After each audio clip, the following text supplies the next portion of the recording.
All right, church, it's Wednesday, and you know what that means. It's time for this week's edition of Wednesday Wi-Fi. How is your divine connection?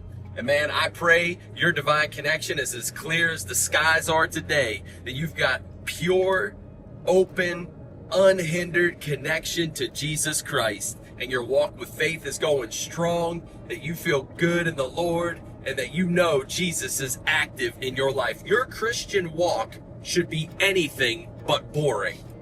That's all I'm going to say about that, as Forrest Gump says. I just left the gym, church. I'm feeling strong, man. It's good to work out.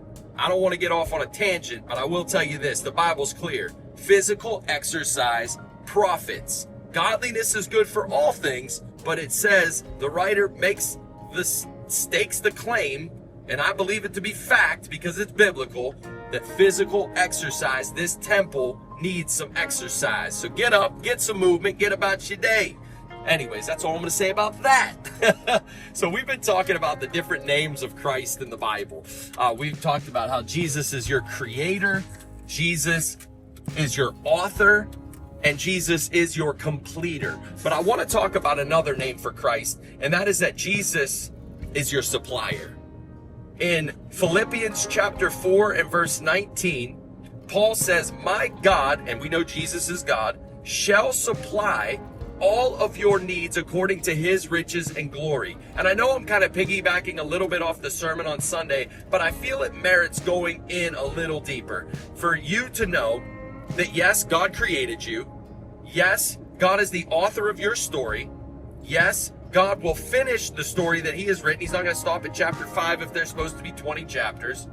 But that along the way, God will equip you.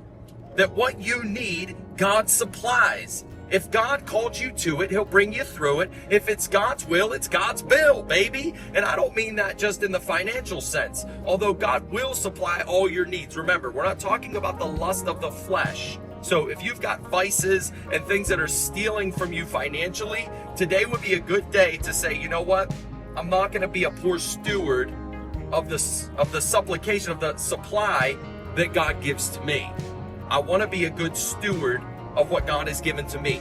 But I also want to tell you that I believe God supplies not just in the physical realm, but he also will supply emotionally and mentally what you need, and spiritually. That God will give you the tools to have joy, to have peace, to know that his presence is on your life, that the Spirit of God is leading you and guiding you. I think one of the best equippings of God is to supply us with the immaterial, not just with the material. Because you can have every material need provided for and still lack in the spiritual sense. But to know everything I need, God will supply.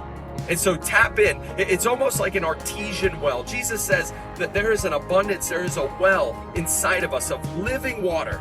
We've just got to take the initiative to tap in to that artesian well of the living God and the spiritual presence of God in our lives, and know that when you do, that well will come forth and it will influence and impact every area of your life.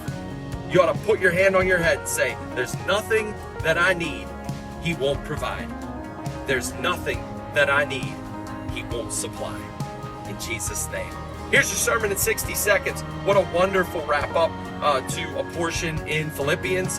We got a big chunk of chapter 1 completed. We saw Paul's prayer, his encouragement, that he knew that the grace of God had impacted and influenced their life. And then we closed with some altar time and praying encouragement in you. And I just pray that today you are encouraged by the presence of God. You are encouraged by the Spirit of God in your life. That you don't allow discouragement to overshadow the good things that God is doing in your life.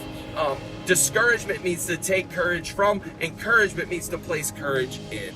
And just like we talked about, the 10 spies were not welcome to go where God wanted to bring his people because they brought discouragement. But the 2 that brought encouragement went where God wanted to bring them. And so don't let discouragement tag along where God's bringing you today.